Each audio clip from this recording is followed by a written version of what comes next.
नमस्कार प्यारे बच्चों, आपका इस YouTube चैनल पर हार्दिक स्वागत एवं अभिनंदन है।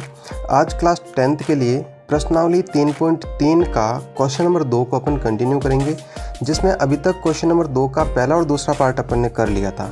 तो देखते हैं क्वेश्चन नंबर 2 आपका क्या बोल रहा है। इसमें ये लिखा गया है कि बच्चों कि निम्न समस्याओं में रैखिक समीकरणों के युग्म बनाने हैं और उनके हल जो है वो विलोपन विधि से अपन को ज्ञात करने हैं। कहने का मतलब ये है बच्चों कि जो क्वेश्चन नंबर 1 था उसमें अपन को रैखिक समीकरण दे दिए थे और उससे विलोपन से अपन को हल ज्ञात करने थे, लेकिन यहाँ पर जो है वो रैखिक समीकरण इसने दिए नहीं, अपन को बनाने पड़ेंगे और फिर उसके बाद में उसके हल ज्ञात करने हैं। तो देखते हैं इसका तीसरा क्वेश्चन क्या है। ये बोल रहा है कि 2 अंक की संख्या के अंकों का योग कितना है, 9 है, और इस संख्या का 9 गुना संख्या के अंकों को पलटने से बनी संख्या का 2 गुना है, वह संख्या ज्ञात कीजिए। तो देखो बच्चों, यहाँ पर एक कोई संख्या के बारे में बात कर रहा है और वो आपकी 2 अंकों की है। मुझे बताओ बच्चों, यदि कोई भी संख्या 2 अंकों की है, जैसे मान ले तो कोई संख्या 21 है, तो 2 अंकों की संख्या, तो इसमें अंक कितने हो गए आपके, 2 हो गए, जिसमें आपका एक तो इकाई का अंक हुआ और एक आपका किसका हो जाएगा, दहाई का अंक। तो अपन को क्या करना पड़ेगा, इकाई का अंक मानना पड़ेगा और दहाई का अंक मानना पड़ेगा। तो लिख देते हैं, माना इकाई का अंक आपका x हो जाएगा और माना दहाई का अंक क्या हो जाएगा, आपका y हो जाएगा, क्योंकि अपन को इसके बारे में पता नहीं है। अब देखो अपन ने इकाई और दहाई मान लिया। अब बच्चों देखो, यदि आपने छोटी क्लास में क्लास 6 से ये पढ़ाया जाता है कि आपकी जो संख्या है वो बनती कैसे। जैसे मान लो अपने पास में 21 है, तो ये कैसे बनेगी, ये इस तरह से बनती है बच्चों। इकाई को 1 से गुणा करते हैं और दहाई को 10 से गुणा करते हैं, तब ये आपका संख्या बनती है। 2 को 10 से गुणा करो, 20 हुआ, 1 को 1 से किया, 1 हुआ, 20 और 1 कितना हुआ, 21, तब ये संख्या बनती है। तो अपने पास में यदि मेरे पास इकाई अंक x है और दहाई अंक y है, तो 2 अंकों की संख्या क्या होने वाली है, 2 अंकों की संख्या। तो आप बोलोगे सर कि इकाई को आप 1 से गुणा कर दो, जो इकाई x है इसको मैंने 1 से गुणा कर दिया और जो दहाई है उसको मैंने 10 से गुणा कर दिया, तो 2 अंकों की संख्या क्या हो जाएगी बच्चों, 10y प्लस x, ये 2 अंकों की संख्या हो गई। ये बात आपने अच्छे से समझ ली होगी। अब देखो ये बोल रहा है कि 2 अंकों की संख्या के अंकों का योग 9 है। अब मुझे बताओ, ये 2 अंकों की संख्या मान लो, ये अपने देखो एग्जाम्पल है, इसका आंसर नहीं है ना। तो 2 अंकों की संख्या, ये बोल रहा है इनको जोड़ूंगा ना तब 9 आएगा। तो अपने पास में इकाई अंक कितना है, x है, दहाई कितना है, y है, तो दोनों को जोड़ने पर x प्लस वाई बराबर कितना आने वाला है, 9 आने वाला है। समीकरण नंबर 1 अपने पास में प्राप्त हो गया। अब बच्चों देखो आगे क्या बोल रहा है कि इस संख्या का 9 गुना, किस संख्या का, 2 अंकों की संख्या का 9 गुना संख्या के अंकों को पलटने से बनी संख्या का 2 गुना। अब मुझे बताओ, ये तो आपकी 2 अंकों की संख्या है, यदि इनके अंकों को पलट दें अपन, है ना, इस प्रकार लिखेंगे कि यदि अंकों को पलटने पर, तो मुझे बताओ अंकों को पलटने पर आपका इकाई क्या हो जाएगा बच्चों, इकाई पहले देखो x था, अब क्या हो जाएगा, y हो जाएगा, और दहाई क्या हो जाएगा, x हो जाएगा। तो बच्चों अंकों को पलटने पर इकाई अंक आपका y हो जाएगा, दहाई कितना हो जाएगा, x हो जाएगा।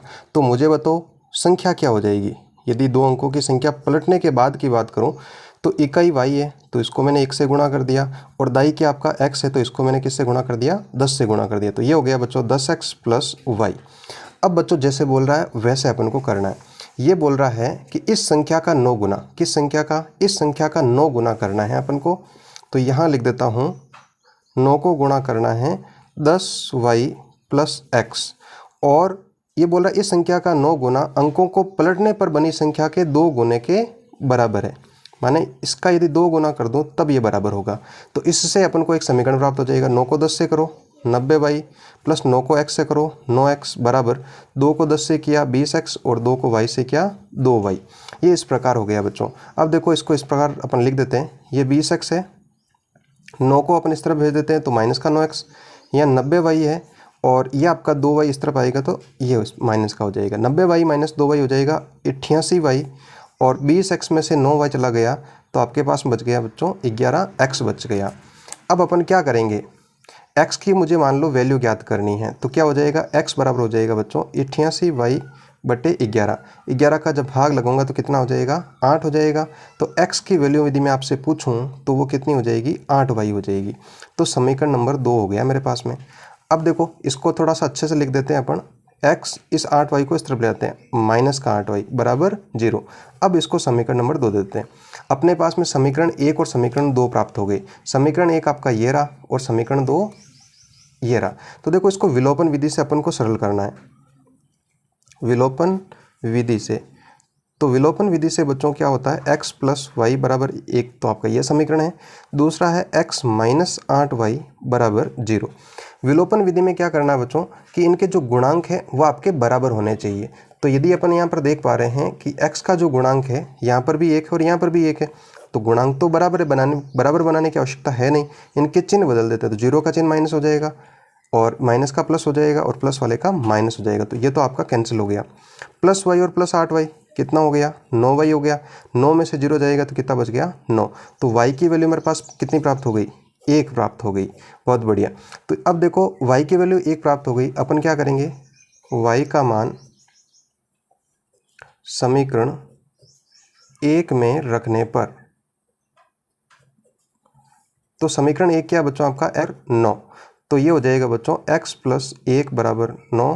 तो x की वैल्यू 9 माइनस 1 कितनी हो जाएगी, 8 हो जाएगी। तो अपने पास में x की वैल्यू 8 आ गई और y की वैल्यू कितनी आ गई, 9 आ गई। तो x को अपन ने इकाई अंक माना था, इकाई अंक x माना था वो आपका 8 हो गया और दहाई अंक y माना था वो आपका 1 हो गया। तो मुझे बताओ संख्या क्या आने वाली है, संख्या हो जाएगी बच्चों इकाई के अंक के ऊपर 8 हो गई और दाई पर कितनी हो जाएगी, 1 हो जाएगी। तो अपने पास में जो संख्या प्राप्त होगी वो होगी 18। तो इस तरह से इस क्वेश्चन का अपन को सॉल्यूशन प्राप्त करना है।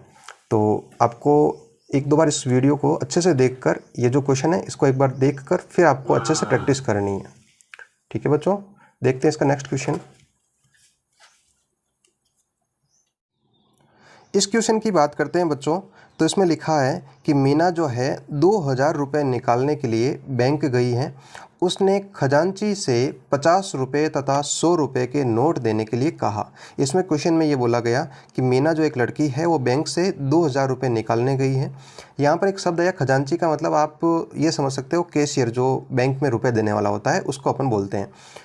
तो उससे उसने ये बोला कि जो भी मुझे 2000 रुपये दोगे तो उसमें आपके 50 रुपये तथा 100 रुपये के नोट देने के लिए कहा।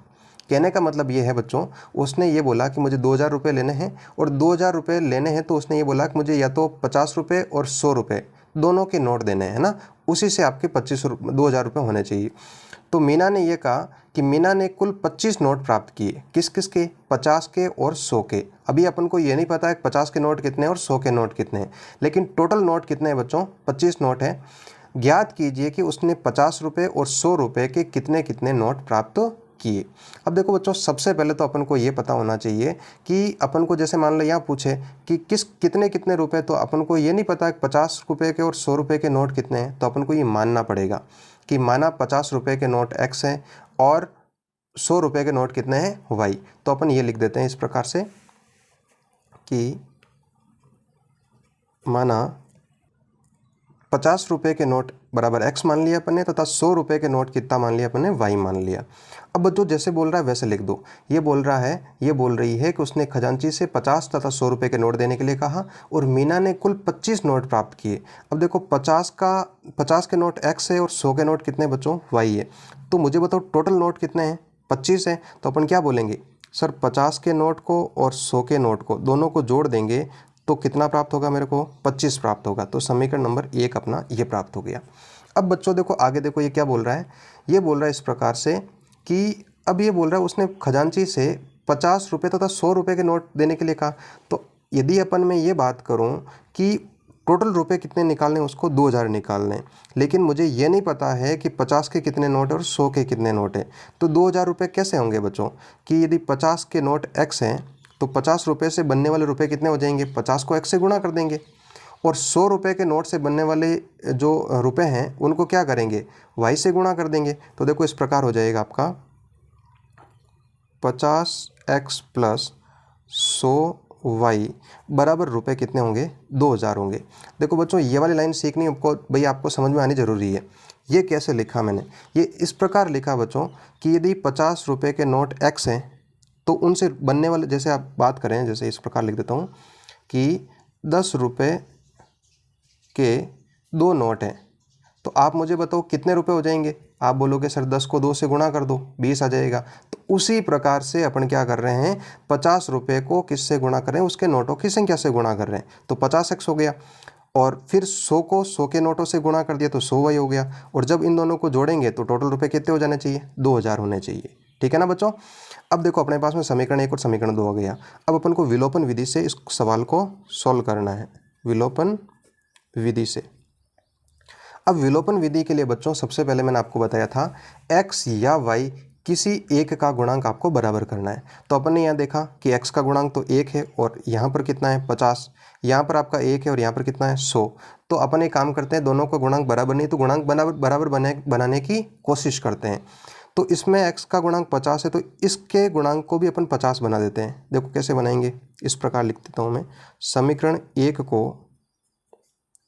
50 से गुणा करने पर, तो यदि समीकरण 1 को 50 से गुणा कर दिया x प्लस वाई बराबर 25, देखो 50 का गुणा इस तरफ कर रहे हैं तो इस तरफ भी अपन को करना पड़ेगा, तो कर लेते हैं 50x प्लस 50y, और 25 को 50 से गुणा किया तो ये हो जाएगा बच्चों, 25 को 0 से करेंगे तो 0 और 25 को 5 से करेंगे तो ये हो जाएगा 125।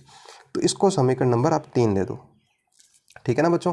तो अब अपन क्या करेंगे, एक तो देखो दूसरा वाला समीकरण जो है इसका गुणांक भी 50 है तो इसको बदलने की आवश्यकता है नहीं। अपन ऐसा लिखेंगे, समीकरण 3 में से समीकरण 2 को घटाने पर, तो समीकरण आपका 3 क्या दे रखा है 50x। आप 2 में से 3 को घटा सकते हो, कोई दिक्कत नहीं है ना, कोई फर्क पड़ने वाला है नहीं है। यहाँ पर मैंने लिख दिया समीकरण 2 50x प्लस 100y बराबर आपका ये हो जाएगा बच्चों 2000, ये इस प्रकार से। अब अपन क्या करेंगे, इनके चिन्ह बदलेंगे, तो ये प्लस का तो किसका हो जाएगा, माइनस का हो जाएगा, ये प्लस वाला माइनस हो जाएगा और ये प्लस वाला माइनस हो जाएगा, ये प्लस का और माइनस का कैंसिल हो जाएगा। प्लस का 50y और माइनस का 100y बच्चों घटाएंगे तो माइनस का 50y आएगा, 1250 और ये माइनस का 2000 सॉरी। तो मुझे बताओ 2000 में से 1200 घटाएंगे तो कितना बचेगा अपने पास में, ये बचेगा बच्चों 750, और वो भी किसका, माइनस का, क्योंकि बड़ी संख्या किसकी है, माइनस की। तो अब देखो अपने पास में y की वैल्यू प्राप्त हो जाएगी, y बराबर क्या हो जाएगा, -750 बटे माइनस के 50, 0 से 0 कैंसिल, 5 का भाग मुझे 75 में देना है तो ये हो जाएगा बच्चों 15 बार, और माइनस माइनस क्या हो जाएगा, प्लस हो जाएगा। तो y की वैल्यू कितनी प्राप्त हो गई, 15 प्राप्त हो गई। अब y की वैल्यू 15 प्राप्त हो गई तो अपन क्या करेंगे, y का मान समीकरण 1 में रख देते हैं, तो ऐसे लिख देंगे y का मान समीकरण 1 में रखने पर, आप चाहे 1 में रखो, 2 में रखो, 3 में रखो, कोई फर्क पड़ने वाला नहीं है ना, आपका आंसर उतना ही आने वाला है। चलो तो y की वैल्यू मेरे पास 15 आई थी तो यहाँ लिख देता हूँ 15, तो x की वैल्यू कितनी हो जाएगी 25, 15 उस तरफ जाएगा तो माइनस का हो जाएगा, ये हो जाएगा बच्चों आपके 10 हो जाएंगे। तो x की वैल्यू मेरे पास कितनी आ गई, 10 आ गई। अब देखो अपन को पता चल गया कि x किसको माना था कि 50 रुपये के नोट कितने हैं, x है, तो x की वैल्यू कितनी है 10 है, तो अपन ऐसा लिखेंगे 50 रुपये के नोटों की संख्या, तो क्या बताओगे आप, 10 बताओगे, और 100 रुपये के नोटों की संख्या क्या हो जाएगी बच्चों, कितनी आई थी y की वैल्यू 15 आई थी, तो ये 15 हो जाएगा। तो इस प्रकार से इस क्वेश्चन को अपन को सॉल्व करना है, तो इसको अच्छे से देख लें, प्रैक्टिस करें इसकी, है ना। तो देखते हैं इसका नेक्स्ट पार्ट और इस प्रश्नावली का अंतिम क्वेश्चन देखते हैं अपन। नेक्स्ट क्वेश्चन की बात करें तो बच्चों इसमें लिखा हुआ है कि किराए पर पुस्तक देने वाले किसी पुस्तकालय का प्रथम 3 दिनों का एक नियत किराया है।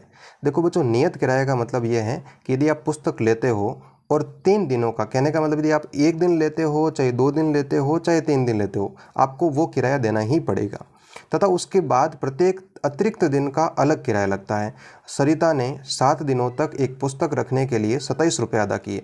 तो मैं यदि आपसे ये पूछूं कि ये 27 रुपये कैसा है, तो आप ये बोलोगे सर प्रथम 3 दिनों का नियत किराया लगेगा और टोटल उसने 7 दिन के लिए लिया, तो मुझे बताओ 3 दिन के लिए तो वो अलग से नियत किराया दे दिया उसने, पीछे कितने बचे, 4 दिन बचे, तो 4 दिन का नियत किराया प्लस 4 दिन का प्रत्येक दिन का किराया मिलाकर कितने हुए, 27 हुए।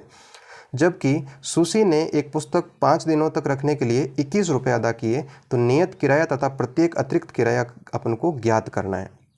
तो बच्चों सीधी सी बात अपन को यहाँ पर मानना पड़ेगा कि माना नियत किराया, और वो भी कितने दिनों का बच्चों, 3 दिनों का, तो वो मान लेते हैं अपन x मान लेते हैं, तथा प्रत्येक दिन का किराया की बात करें, प्रत्येक दिन का किराया उसको मान लेते हैं बच्चों y रुपये, है ना।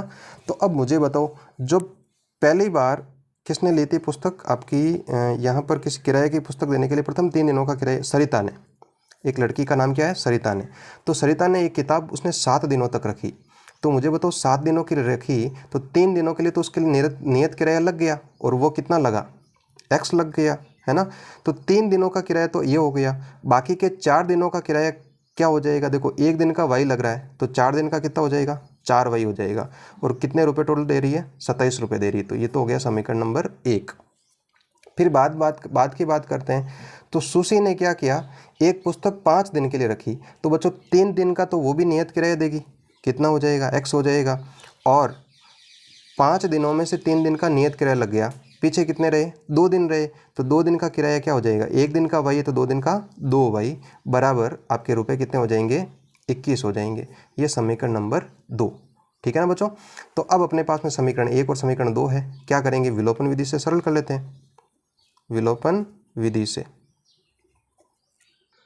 तो विलोपन विधि के लिए मैंने आपको बताया था कि इनके गुणांक क्या होने चाहिए बच्चों, बराबर होने चाहिए। तो x का गुणांक यहाँ पर और यहाँ पर आपका क्या है, बराबर है, तो सीधा लिख देंगे समीकरण 1 में से समीकरण 2 को घटाने पर, है ना।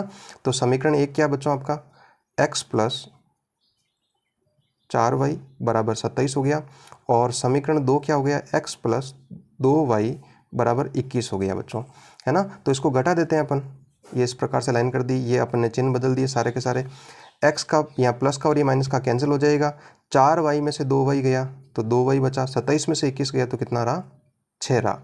तो अपने पास में वैल्यू हो गई 2y बराबर 6, तो y की वैल्यू क्या हो जाएगी बच्चों, y बराबर हो जाएगा 6/2, कितना प्राप्त हो जाएगा, 3 प्राप्त हो जाएगा।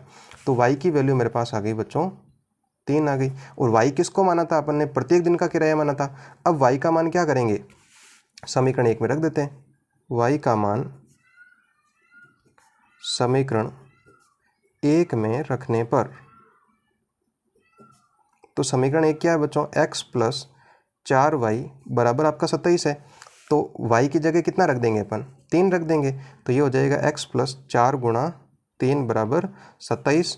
तो ये हो गया x प्लस 4 को 3 से गुणा किया बच्चों, 12 हो गया, ये 27 में से क्या करेंगे, 12 घटा देंगे अपन, तो x की वैल्यू मेरे पास कितनी प्राप्त हो जाएगी, 27 माइनस 12 हो गई बच्चों आपकी 15 हो जाएगी। तो अब देखो बच्चों समझो अच्छे से, अपन ने x क्या माना था, x ये माना था बच्चों कि आपका जो नियत किराया है 3 दिनों का वो अपन ने x माना था, तो x की वैल्यू मेरे पास कितनी प्राप्त हो रही है, 15 प्राप्त हो रही है।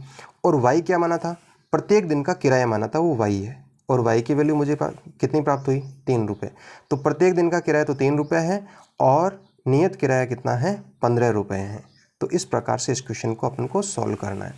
तो बच्चों देखो ये प्रश्नावली अपन ने बहुत अच्छे से कर ली है, ठीक है, बस बारी अब आपकी है, इसको अच्छे से अभ्यास करें, और फिर भी आपको कोई समस्या हो तो कमेंट करके ज़रूर बताएं। अब देखो बच्चों एक अच्छा सा कमेंट ज़रूर लिखें, आप समझ में आ रहा है तो भी लिखें, नहीं समझ में आ रहा है तो भी लिखें, और यदि कोई सुझाव है तो वो भी ज़रूर दें, ठीक है ना बच्चों।